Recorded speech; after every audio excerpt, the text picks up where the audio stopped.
Imagina un mundo dividido en solo dos categorías. No hay grises. No hay moralidad.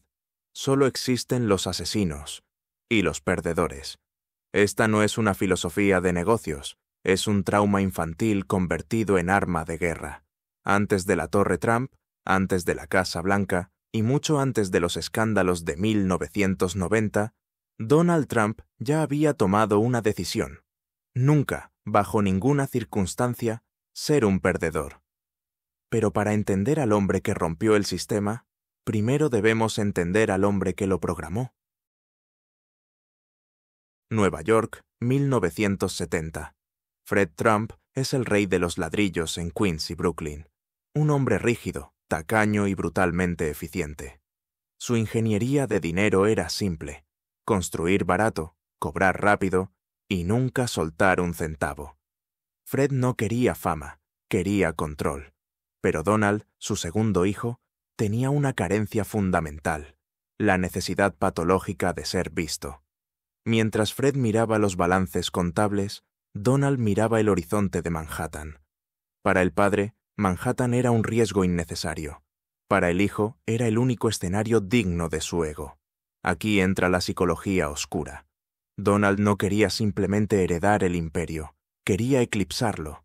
Necesitaba demostrar que era más listo, más rápido y más despiadado que el hombre que le dio su apellido. Pero tenía un problema: no tenía dinero propio. Todo era de Fred.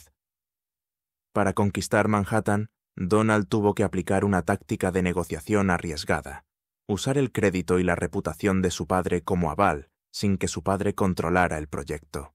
Fue el primer gran farol de su vida. Vendió una ilusión de solvencia infinita, cuando en realidad solo tenía ambición. Pero la ambición sin armas es suicidio. En 1973, el Departamento de Justicia demandó a los Trump por discriminación racial en sus viviendas. Fred quería negociar, rendirse discretamente. Donald estaba furioso. Fue entonces, en un club nocturno llamado Le Club, donde conoció al hombre que le enseñaría el algoritmo del poder: Roy Cohn, el abogado más temido de América, el exbrazo derecho del macartismo. Cohn miró a Donald y le dio la regla de oro que definiría el resto de su vida: ataca, contraataca y nunca admitas nada. Roy Cohn no era un abogado, era un sicario con licencia. Le enseñó a Trump que la verdad es irrelevante. Lo único que importa es la percepción. Juntos, contraatacaron al gobierno de los Estados Unidos exigiendo $100 millones por daños a la reputación. Era absurdo, era teatro. Pero funcionó. Los medios se volvieron locos. Donald aprendió que si haces suficiente ruido, la gente olvida de qué te acusaban. Al final, llegaron a un acuerdo sin admitir culpa, pero Donald salió en las portadas no como un racista, sino como un luchador. Había nacido la marca. Armado con la filosofía de Cohn y el dinero de Fred, Donald apuntó a su primera presa: el Hotel Commodore, un edificio en ruinas cerca de la estación Grand Central. La ciudad de Nueva York estaba en bancarrota financiera en 1976. Nadie invertía. Todos huían. Trump vio la oportunidad perfecta para la ingeniería financiera agresiva. No solo compró el hotel, extorsionó a la ciudad. Les dijo: o me dan la exención de impuestos más grande de la historia, o dejo que esta monstruosidad se pudra en el centro de Manhattan. La ciudad, desesperada, cedió. Donald consiguió 40 años de exenciones fiscales, $160 millones que dejó de pagar al erario público. Transformó una ruina en el Grand Hyatt, cubriéndolo de vidrio reflectante para que Manhattan se viera a sí misma en su fachada. Fue un éxito rotundo. Fred Trump estaba impresionado. Roy Cohn estaba orgulloso. Pero nadie se dio cuenta de lo que acababan de crear. Al validar sus tácticas de intimidación y manipulación, le enseñaron a Donald que las reglas son para los pobres. Y ahora, con Manhattan a sus pies, su hambre acababa de despertar. Pero su siguiente movimiento casi le costaría la vida entera. Para construir el monumento definitivo al capitalismo americano, Donald Trump no contrató a obreros americanos sindicados. Contrató fantasmas, 1980, 200 trabajadores polacos indocumentados, traídos bajo el radar, trabajando turnos de 12 horas sin cascos, sin seguridad y durmiendo en la propia obra. ¿Su paga? Menos de $5 la hora, si es que cobraban. Esta es la ingeniería de dinero más cruda, la explotación invisible.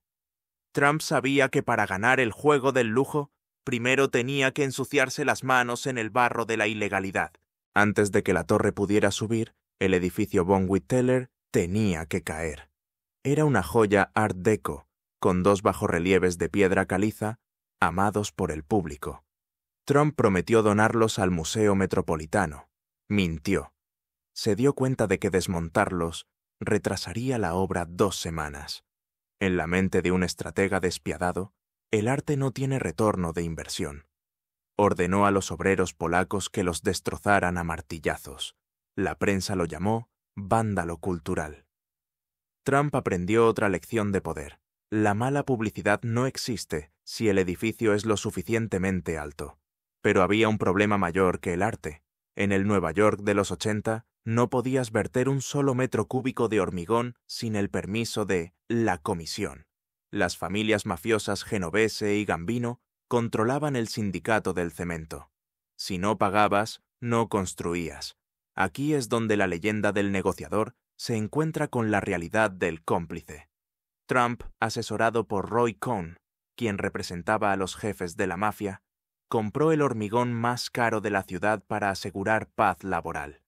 No fue una negociación brillante, fue un pago de protección disfrazado de contrato corporativo. La Trump Tower está hecha literalmente de hormigón mafioso. Con la estructura subiendo, Trump aplicó una táctica de marketing revolucionaria: vender la exclusividad antes de que existiera. Fijó los precios de los apartamentos más altos que cualquier otro edificio en la historia. ¿La lógica? El precio es el producto.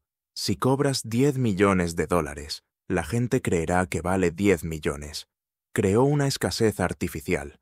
Vendió el aire de Manhattan a la élite global, convenciéndoles de que vivir bajo su apellido era el ticket de entrada al poder. Y funcionó. La gente no compraba metros cuadrados, compraba ego. 1983. La inauguración. El atrio es de mármol Breccia Pernice, una mezcla de rosa y oro que grita «dinero nuevo». Trump se muda al triplex del ático, decorado al estilo Luis XIV, con columnas de oro de 24 quilates y frescos en el techo. Psicología oscura pura. Trump ya no vive en la ciudad, vive sobre ella.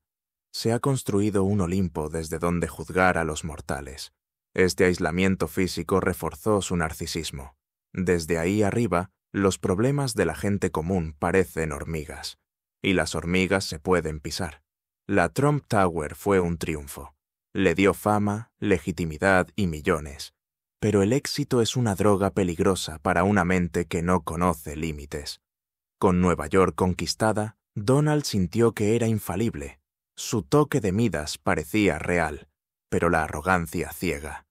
Miró hacia el sur, hacia una ciudad costera decadente llamada Atlantic City. Vio luces de neón y dinero fácil. Lo que no vio fue que estaba a punto de entrar en un juego donde la casa siempre gana. Y él ya no era la casa. La caída estaba programada. Abril de 1990. Donald Trump está parado frente a su obra maestra, el Taj Mahal en Atlantic City. Lo llama la octava maravilla del mundo. Luces de neón, elefantes de piedra y una promesa de riqueza infinita. Pero detrás de la sonrisa del magnate hay una bomba de relojería matemática a punto de estallar. Para que este monstruo sea rentable, necesita ganar $1.300.000 cada día, solo para pagar los intereses de la deuda. Es imposible. Matemáticamente imposible. Trump no construyó un casino, construyó su propia tumba financiera. Y él lo sabía. ¿Cómo financias un sueño cuando los bancos tradicionales te dicen que no? Entras en el mundo oscuro de los bonos basura. Trump estaba tan obsesionado con expandirse que aceptó préstamos con tasas de interés del 14%. Es suicidio corporativo, pero su narcisismo le impedía ver el riesgo. Él creía que su nombre era más fuerte que la economía global. Aquí vemos el error fatal del estratega: confundir crédito con dinero. Trump se ahogó en $3.000 millones de deuda personal y corporativa, convencido de que la realidad se doblaría ante su voluntad. Cuando la realidad amenaza, el depredador ataca al mensajero. Días antes de la apertura, un analista financiero llamado Marvin Rothman predijo correctamente que el Taj Mahal fracasaría. La reacción de Trump no fue ajustar los números, fue pura intimidación psicológica. Amenazó públicamente a la firma de Rothman con una demanda masiva si no lo despedían. Y lo hicieron. Trump destruyó la carrera de un hombre honesto para proteger su mentira. Aprendemos aquí una lección brutal. La verdad es el enemigo cuando vendes fantasía. Pero la matemática es implacable. En 1991, el imperio colapsó. 4 de sus empresas se declararon en bancarrota. Técnicamente, Trump estaba arruinado.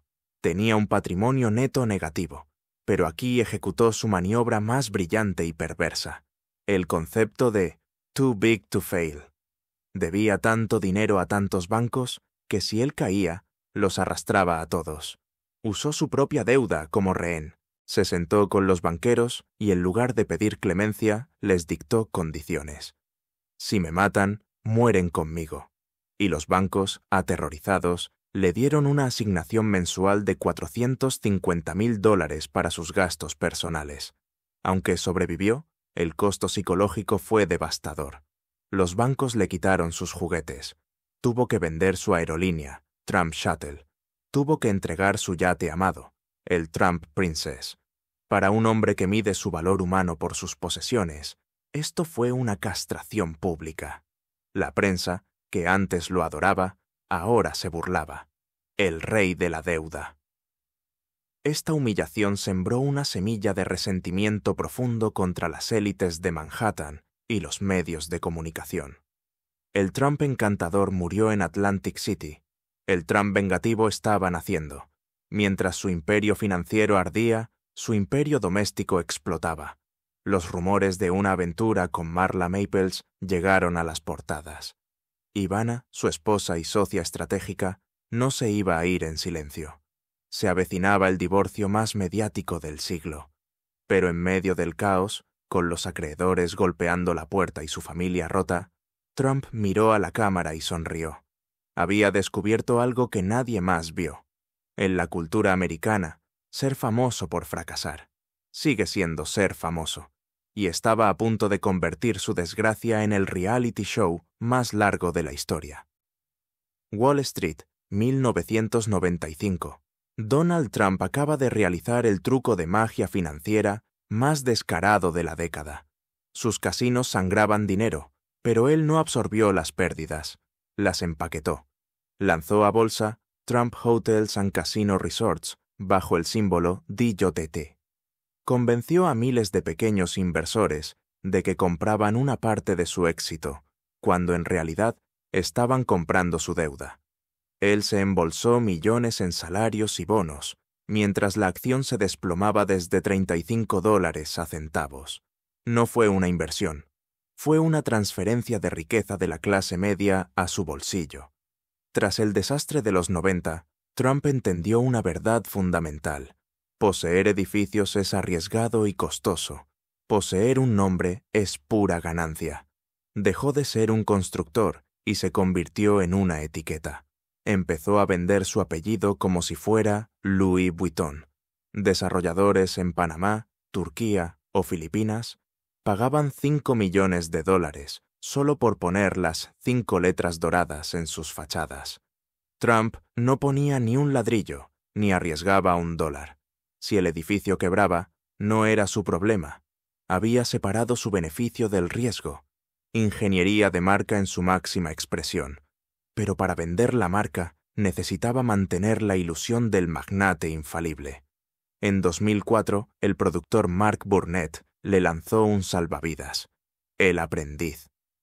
La gente cree que era un reality show, Se equivocan. Fue la campaña de propaganda más larga y efectiva de la historia moderna. El Donald Trump que veías en televisión no existía. La oficina de la junta directiva era un set de madera contrachapada, porque la oficina real de Trump estaba vieja y desgastada. Los productores editaban horas de metraje para hacerlo parecer decisivo y coherente. Construyeron un avatar digital que eclipsó al hombre real. La frase «estás despedido» no era solo un eslogan, era una inyección de dopamina para una audiencia americana que se sentía impotente en sus propios trabajos. Trump se posicionó como el macho alfa definitivo, el juez supremo del capitalismo. Psicológicamente, esto creó una autoridad subconsciente en la mente de millones de espectadores. Durante 14 temporadas, entró en los salones de América no como un político, sino como el jefe. Y cuando pasas una década diciéndole a la gente qué hacer desde una silla de cuero, empiezan a verte como un líder, sin importar si tus empresas reales están en bancarrota. Año 2011. La Casa Blanca de Barack Obama. Trump es humillado públicamente durante la cena de corresponsales. Obama se burla de su paso por el reality show. Las risas de la élite de Washington retumban en la sala. La cámara enfoca a Trump.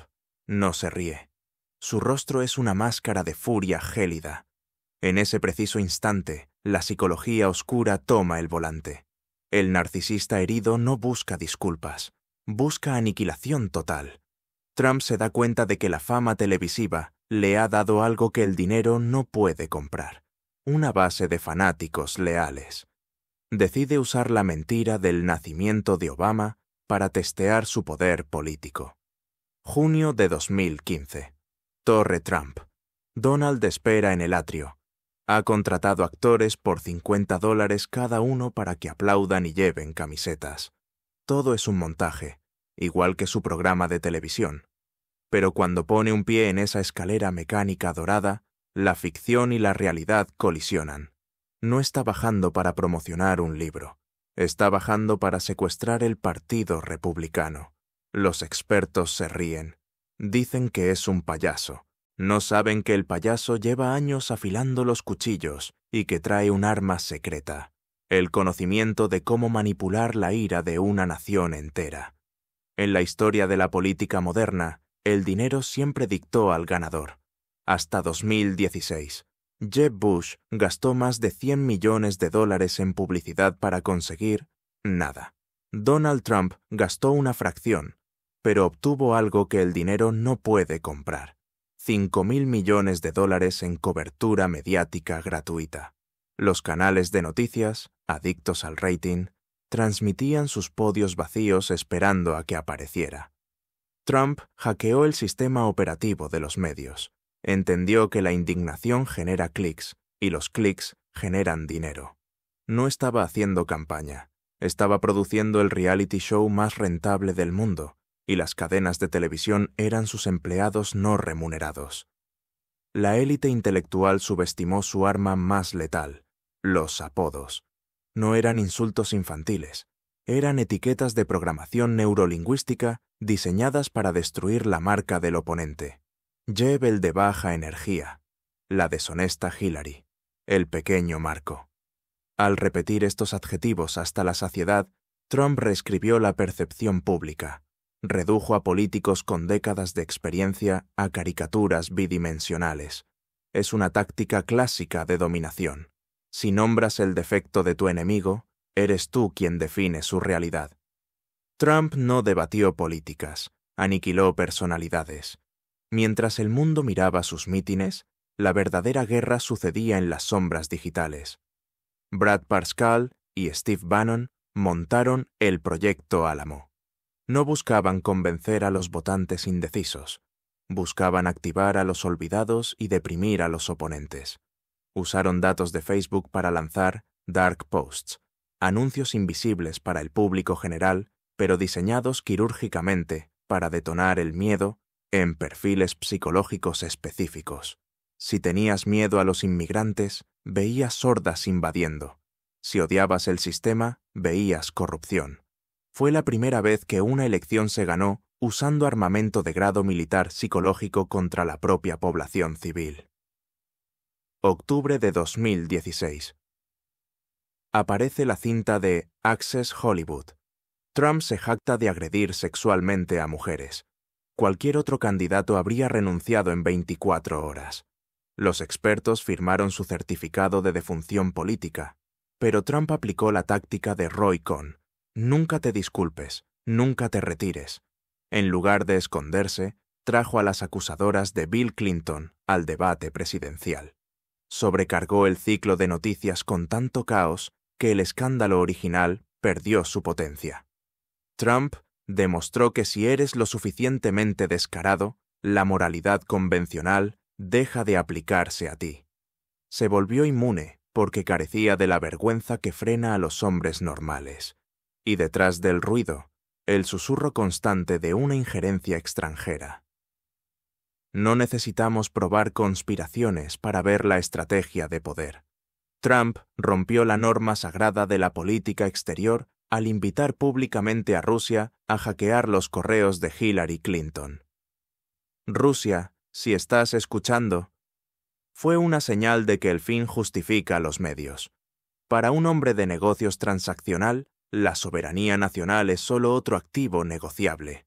No le importaba de dónde venía la ayuda, siempre y cuando beneficiara a la marca Trump. 8 de noviembre de 2016. Las encuestas daban un 90% de probabilidad de victoria a Clinton. El champán estaba listo en el cuartel demócrata. Pero a medida que caía la noche, el mapa de Estados Unidos empezó a sangrar rojo. Florida, Ohio, Pensilvania. El muro azul de los demócratas se derrumbó bajo el peso de la clase obrera blanca enfurecida que Trump había despertado. A las 3 de la mañana, el magnate inmobiliario subió al escenario.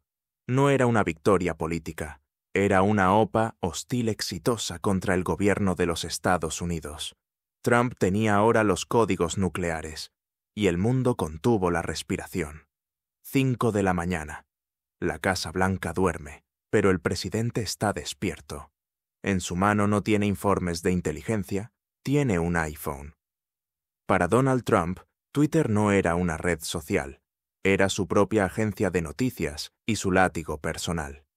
Al gobernar a golpe de tuit, lograba dos objetivos estratégicos: mantener a sus enemigos desorientados y dominar el ciclo de noticias las 24 horas del día. Si el mundo hablaba de su último insulto, no hablaba de sus políticas. El caos no era un defecto del sistema, el caos era el sistema.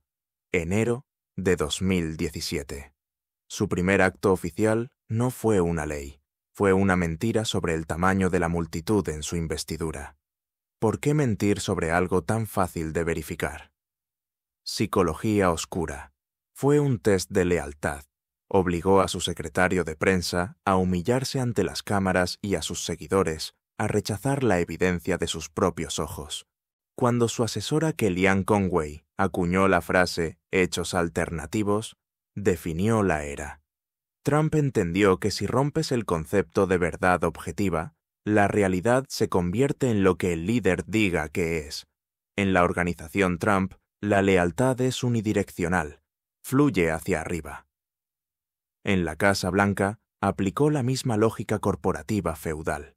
Generales, directores ejecutivos y políticos de carrera entraron pensando que podrían controlar al animal. Todos salieron despedidos, humillados o renunciaron. Rex Tillerson, James Mattis, John Kelly. Trump los usó para ganar legitimidad inicial y luego los descartó cuando intentaron ponerle límites. Esta rotación constante impedía que se formaran centros de poder alternativos. En la corte del rey, solo el rey puede ser indispensable, pero todo líder autoritario necesita un enemigo en las sombras. Cuando la burocracia estatal resistía sus órdenes ilegales, Trump no admitía incompetencia. Inventó una conspiración, el Deep State o Estado Profundo. Transformó a funcionarios públicos aburridos en villanos de película de espías. Esta narrativa paranoica le permitió vender sus fracasos como sabotajes. Si la economía fallaba, era el Estado Profundo. Si se filtraba información, eran los traidores. Creó una mentalidad de asedio que blindó a sus seguidores contra cualquier crítica externa. Julio de 2019. La llamada a Ucrania. Aquí vemos al Trump empresario operando sin filtros diplomáticos. Trató la ayuda militar de Estados Unidos, dinero de los contribuyentes, como si fuera un soborno personal. «Hazme un favor», le dijo a Zelensky. Quería suciedad sobre Joe Biden a cambio de misiles. Para él, la política exterior no es geoestrategia. Es un trato inmobiliario sucio. El posterior impeachment no le importó. Sabía que el Senado republicano, temeroso de su base, lo absolvería. Aprendió que podía usar la extorsión a nivel estatal y salir impune. A principios de 2020, Trump parecía invencible. Había sobrevivido al juicio político. La economía estaba dopada y rugiendo. Los estadios estaban llenos. Su reelección parecía un trámite. Pero la historia tiene un sentido del humor macabro. Mientras él peleaba con demócratas y tuiteaba insultos, una amenaza invisible, microscópica y carente de ideología política cruzaba el océano. El maestro de la manipulación mediática estaba a punto de enfrentarse a lo único que no se puede intimidar, sobornar o mentir: una pandemia biológica. Febrero de 2020. Donald Trump miró a la cámara y dijo: «Un día es como un milagro, desaparecerá». Esta frase no fue ignorancia. Fue una táctica de gestión de marca aplicada a una catástrofe biológica. Trump intentó tratar al virus como trataba a sus acreedores, ignorarlo hasta que se fuera o culpar a otro. Pero un patógeno no negocia, no firma acuerdos de confidencialidad y no le importa tu índice de aprobación. Al negar la realidad para proteger el mercado de valores, Trump convirtió una crisis sanitaria en una masacre nacional. La psicología de Trump no tolera competidores en el escenario, y el Dr. Anthony Fauci cometió el pecado capital: tener más credibilidad que el presidente. Para Trump, los científicos no eran aliados, eran rivales por la atención. En su momento más delirante, sugirió inyectar desinfectante en los cuerpos. El mundo se rió, pero no fue un chiste. Fue el colapso cognitivo de un hombre que cree que su intuición es superior a la química. Al politizar la mascarilla, convirtió un trozo de tela en un uniforme tribal. Si la usabas, eras débil. Si te la quitabas, eras leal al líder. Junio de 2020. Las protestas por George Floyd incendian el país. Trump, asustado por las multitudes fuera de la Casa Blanca, es llevado al búnker subterráneo. La noticia se filtra y su ego sufre una herida mortal. Parece débil. Su respuesta fue pura performance autoritaria. Ordenó gasear a manifestantes pacíficos para caminar hacia una iglesia y sostener una Biblia al revés. No la abrió, no leyó un versículo. Usó el libro sagrado como un ladrillo, un arma simbólica para señalar a su base cristiana. Yo soy su defensor. Fue una profanación calculada para recuperar la imagen de fuerza. Noviembre se acercaba y las encuestas eran desastrosas. Trump sabía que no podía ganar con votos, así que decidió ganar con abogados y narrativa. Semanas antes de la elección, plantó la semilla. El voto por correo es un fraude. Sabía que los demócratas votarían por correo por miedo al virus, y los republicanos votarían en persona. Esto crearía un espejismo rojo la noche electoral. Parecería que él iba ganando al principio. Su plan no era contar votos, era detener el conteo cuando él fuera por delante. Ingeniería democrática inversa. Deslegitimar el proceso antes de que empiece. 3 de noviembre de 2020. La noche electoral. Como predijo, los primeros números lo favorecían. A las 2:30 de la madrugada, salió a declarar una victoria que no existía. Francamente, ganamos esta elección. Fue un intento de golpe de Estado blando, pero a medida que pasaban los días, el muro azul se reconstruyó voto a voto. Arizona, Georgia, Pensilvania. La matemática, esa enemiga implacable que lo persiguió desde sus casinos en los 90, volvió para cobrar la deuda final. Joe Biden ganó. La realidad había vencido a la ficción. Para cualquier otro presidente, la derrota es el final. Se escribe el discurso de concesión y se prepara la transición. Pero Donald Trump no opera bajo las reglas de la democracia. Opera bajo las reglas de la guerra corporativa y la psicología del narcisista maligno. Aceptar la derrota es morir. Así que tomó la decisión más peligrosa de la historia americana moderna. Si no podía ser el capitán del barco, hundiría el barco. Convencido de que le habían robado, convocó a su ejército privado a Washington para una última batalla el 6 de enero. La orden fue dada. Estad allí, será salvaje. 6 de enero de 2021. El Capitolio de los Estados Unidos está bajo asedio. Cristales rotos, gases lacrimógenos y la bandera confederada paseándose por los pasillos de la democracia. Mientras el mundo miraba con horror, Donald Trump miraba con fascinación. Durante 187 minutos no movió un dedo para detenerlo. ¿Por qué? Porque para un narcisista patológico, ver a miles de personas luchando y muriendo por su nombre es el tributo definitivo. No fue un error de cálculo, fue la validación final de su marca. Ese día, Trump no perdió el poder, transfirió el poder de las instituciones a la calle. En las horas posteriores, el Partido Republicano tuvo la oportunidad histórica de purgarse. Mitch McConnell y Kevin McCarthy condenaron la violencia. El sistema inmunológico de la democracia parecía reaccionar. Pero Trump aplicó su vieja táctica de dominio, el miedo. Sabía que él controlaba a los votantes, y sin los votantes, los políticos no son nada. Semanas después, McCarthy voló a Mar-a-Lago para besar el anillo. Fue la rendición incondicional de uno de los dos partidos principales de América. Trump demostró que no necesita ocupar la Casa Blanca para ser el dueño de la oposición. Aquí está el secreto financiero más perverso. Perder fue más rentable que ganar. Tras la elección, Trump lanzó la campaña Stop the Steal. Bombardeó a sus seguidores con correos electrónicos pidiendo dinero para un fondo de defensa electoral. Recaudó más de 250 millones de dólares. ¿La trampa? La letra pequeña decía que el dinero podía usarse para otros fines. No se gastó en abogados para revertir el voto. Se canalizó hacia su nuevo PAC, Save America. Trump convirtió la mentira del fraude en una startup de capital de riesgo, con márgenes de beneficio del 100%. Estafó a su propia base para financiar su exilio dorado. Agosto de 2023. Fulton County, Georgia. Trump es arrestado. Cualquier otro político ocultaría su rostro por vergüenza. Trump practicó su mirada frente al espejo. Cuando salió la ficha policial, la famosa mugshot, él no vio una mancha criminal, vio un activo de marketing. En 24 horas ya vendía camisetas, tazas y pósters con su rostro ceñudo. Convirtió 91 cargos criminales en una narrativa de martirio. Les dijo a sus seguidores: «Vienen a por mí porque estoy en medio de ellos y vosotros». Al fusionar su destino legal con el destino de la nación, hizo que cada acusación lo hiciera más fuerte. Pero el Trump del futuro es más peligroso que el del pasado.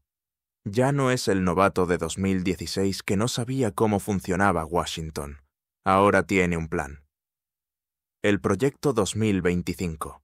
Sus aliados han redactado miles de páginas para desmantelar el gobierno federal, despedir a 50.000 funcionarios de carrera y reemplazarlos con leales ideológicos. La próxima vez no habrá adultos en la habitación que frenen sus impulsos. La estrategia ya no es el caos, es la autocracia burocrática. Trump busca volver no para gobernar, sino para castigar. Al final, Donald Trump no es la causa, es el síntoma. Es el espejo de una sociedad adicta al espectáculo, obsesionada con la riqueza rápida y profundamente dividida. Él hackeó el sueño americano y nos mostró su lado oscuro. Se vaya o se quede, gane o pierda, el daño ya está hecho. Rompió el sello de confianza que mantenía unida a la realidad compartida. La pregunta no es si Trump volverá al poder.